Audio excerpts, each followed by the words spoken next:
Kung ako ay papipiliin, ikaw at ikaw pa rin.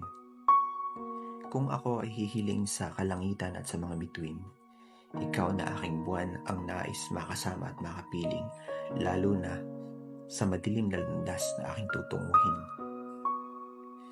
Ang pagmamahal ko ay parang apoy na nagbibigay ng init sa pagtitingin na nauubos. Ngunit kung ako ay tatanungin, ang nais ko'y maging tubig na lamang at ikaw ay isda. Nais kong madinig sa iyong mga labi na ikaw ay hindi mabubuhay kung ako ay wala. Nais kong maging tubig sa ilog na sumasabay sa agos ng buhay. Maraming pagsubok at maraming pagdaraanan, pero siguradong babalik at babalik pa rin sa dagat ng iyong pagmamahal.